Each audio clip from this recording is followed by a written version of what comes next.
Ancien comme du Nouveau Monde. Merci. La parole est à Madame Catherine Kamowski.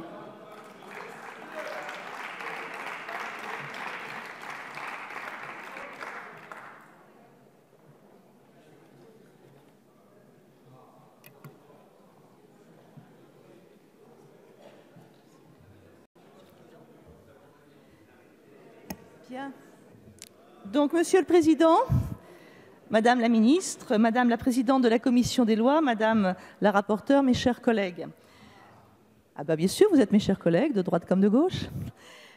Par ce texte, j'affirme, même si vous n'allez pas être d'accord avec moi, que nous portons, et je vais essayer de vous convaincre, je pense, et je vais essayer de vous convaincre. Donc nous portons une vision, à mon sens, équilibrée et pragmatique, adaptée aux difficultés rencontrées par certains secteurs ruraux et de montagne, pour appliquer une loi NOTRe bien trop éloignée de la réalité du terrain. Et ça, je vous le concède. Elle se fonde néanmoins, cette vision, sur un principe incontournable, le transfert de la compétence eau et assainissement aux EPCI. J'affirme aussi que la distribution de l'eau potable et son assainissement est un sujet majeur et sensible, pour ne pas dire critique, dans bon nombre de nos régions. En effet, comment obtenir une assiette financière des services publics suffisante dans des conditions soutenables pour l'usager? Comment assurer l'entretien et le renouvellement des réseaux et de leurs équipements? Comment faire face aux conflits d'usage, aux exigences réglementaires et aux enjeux de la protection des milieux aquatiques? Comment favoriser une meilleure gestion des réseaux et permettre leur optimisation?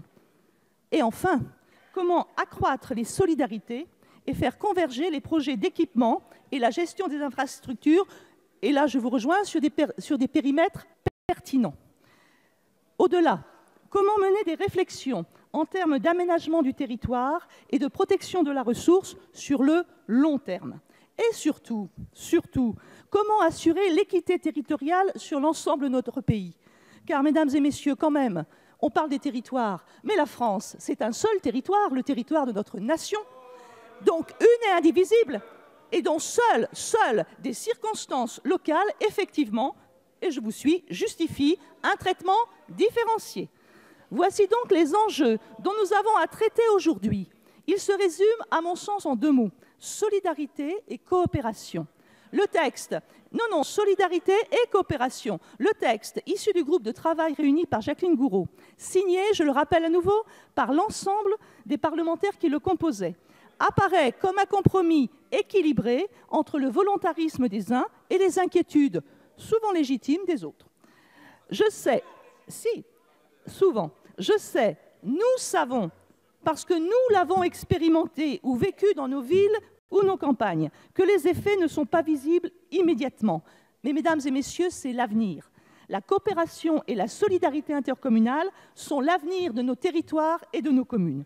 Pour autant, nous avons entendu la voix des dirigeants des communautés de communes vous a écouté, qui nous ont dit leurs difficultés juridiques, techniques ou financières. Nous y apportons donc une réponse claire en leur donnant un temps d'expertise et de travail supplémentaire.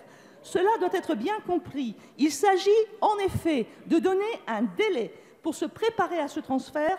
En aucun cas, une incitation à ne pas faire ou ne rien faire n'est pas le bon rythme. C'est une citation. Ce temps supplémentaire pourra donc être utilisé pour transférer in fine des réseaux de bonne qualité et en bon état. Compte tenu notamment des statistiques nationales du rendement des réseaux d'eau potable, on ne saurait trop dire l'importance écologique et financière de ce sujet. Nous donnons donc le départ d'une course de fond pour un service public de qualité, course qui se terminera en 2026. Nous offrons aux communautés de communes qui en ont besoin, en raison de leurs spécificités locales, je dirais un tour de chauffe pour s'y préparer.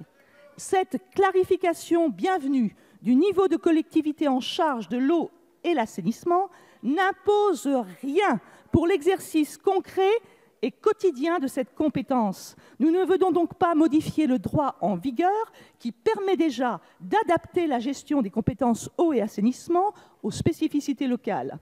Seront donc maintenus et parfois assoupli les possibilités pour les EPCI de transférer tout ou partie des compétences eau et ou assainissement à un ou plusieurs syndicats sur tout ou partie du territoire.